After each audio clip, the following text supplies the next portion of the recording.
আচ্ছা, একটা হাততালি হোক আমাদের সবাই দিকে। আমি জারিন তাসলিমা। আমার এক্সিবিশনটার নাম হচ্ছে মাটি মুখের মানুষ।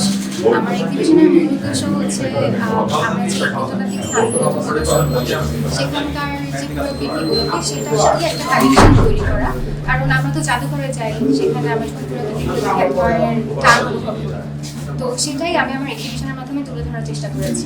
এখানে রয়েছে হচ্ছে বিভিন্ন প্রত্নতাত্ত্বিক স্থান যেগুলো আছে আমাদের মহাস্থানগড়, ময়নামতি, এইসব জায়গাগুলোর যে মূর্তিগুলো ছিল, তো সেখান থেকে আমি একটু ইন্সপায়ার্ড ফিল করেছিলাম। ওখান থেকে আমার চারকোল ওয়ার্কগুলো আমি এখানে প্রদর্শনীতে এনেছি। আমি কিছু টেরাকোটার কাজ।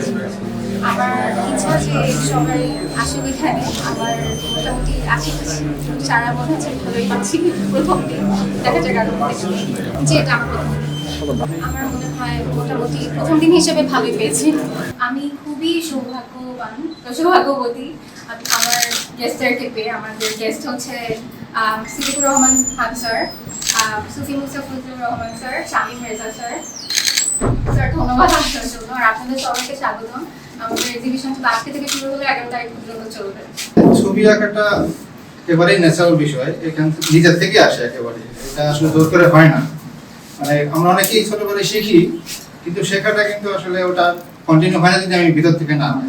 উনি আর্টিস্ট, একজন আর্কিটেক্ট করেছেন, আর্কিটেক্ট এখন ছবি আঁকছেন। তো এটা আসলে ওনার ভিতরে আগে থেকে ছিল বলেই ওই তৃষ্ণাটা, যেটাকে আমরা বলবো আসলে এটা তৃষ্ণা। ছবি আসলে একটা জন্ম নেয়, মানে জোর করে জন্ম দেওয়া যায় না, আসলে ওর ভিতরে ছিল বলেই হয়তো এটা আস্তে আস্তে বেরোতে পেরেছে। আমি প্রথমেই অভিনন্দন জানাই জারিন তাসলিমাকে। বাংলাদেশের একমাত্র স্মার্ট সিটি বসুন্ধরা এখন আরো নিরাপদ, আধুনিকতায় আরো এক ধাপ এগিয়ে। তার একাডেমিক পড়াশোনা হচ্ছে স্থাপত্যের উপর, এবং উনি নর্থ সাউথ ইউনিভার্সিটি থেকে সম্প্রতি তার স্থাপত্য বিদ্যার উপর পড়াশোনার আনুষ্ঠানিকভাবে গ্রাজুয়েশন সমাপ্ত করেছেন। কিন্তু আজকে আমরা তার আসলে স্থপতি হিসেবে তার সৃজন কর্ম এখানে উপভোগ করতে আসিনি। আমরা এসেছি তার একজন শিল্পী হিসাবে তার চিত্রকর্ম উপভোগ করার জন্য এখানে আমি এসেছি। কিন্তু আমার চোখে প্রথম একটা আয়োজন আমি দেখলাম যে আমাদের বাংলাদেশের যে আমাদের বলবো যে শিল্প সংস্কৃতির একটা সবচেয়ে গুরুত্বপূর্ণ হাজার বছরের যে একটা মাধ্যম আছে আমাদের এখানে, আমরা দেখছি যে মূর্তিগুলো, আইকনোগ্রাফি আমরা যেটা বলি, সেটার উপর উনি কাজ করেছেন।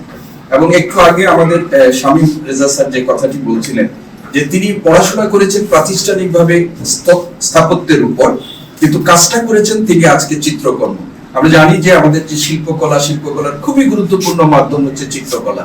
একজন শিল্পীর মনন এবং তার প্রতিপার্শ্বকে তিনি উপস্থাপন করেন শিল্পকর্মের মধ্য দিয়ে। এবং আজকে তিনি যে বিষয়টাকে মানে গ্রহণ করেছেন, এটা আমার কাছে আবারও বলেছি যে এটা একটা ব্যতিক্রমী মনে হয়েছে। বাংলাদেশের মানুষের একজন শিল্পী হিসাবে তার শিকড়ের প্রতি তার যে একটা, ওইটা হয়তো উনি ইন্টেনশনালি করেছেন না অবচেতন মনে করেছেন, কিন্তু শিকড়ের প্রতি যে তার একটা গভীর টান আছে সেটা কিন্তু এখানে করা হয়েছে। স্থাপত্যিক শিল্পীকে আন্তরিক শুভেচ্ছা, এবং আমি আসলে এক্সাইটেড। আমি তো পেশাদার প্রত্নতাত্ত্বিক, ফিল্ড আর্কিওলজিস্ট। বাংলাদেশের যে ইতিহাস ঐতিহ্য এত শক্তিশালী, এত সমৃদ্ধ, পাহাড়পুর, ময়নামতি, গুয়াহাটি, মহাস্থানগড়, বাগেরহাট, আন্তর্জাতিক। বাংলাদেশের একমাত্র স্মার্ট সিটি বসুন্ধরা এখন আরো নিরাপদ, আধুনিকতায় আরো এক ধাপ এগিয়ে। আমাদের ব্যর্থতা হলো এই যে আমাদের সমৃদ্ধ ঐতিহ্য, এগুলো কিন্তু আমরা যথাযথভাবে তুলে ধরতে পারি।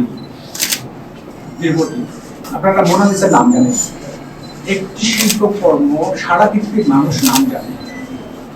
আজকে আপনারা এই যে চারকোলের মাধ্যমে যে শিল্পকর্মগুলো দেখছেন, আমি কিন্তু এটা ভাস্কর্য বলতে চাই না, আমি আইকনও বলতে চাই না, আমি বলি শিল্পকর্ম। এটা শুধু মারিচি নয়, এটা শুধু অর্ধনারীশ্বর, এটাকে শিল্প।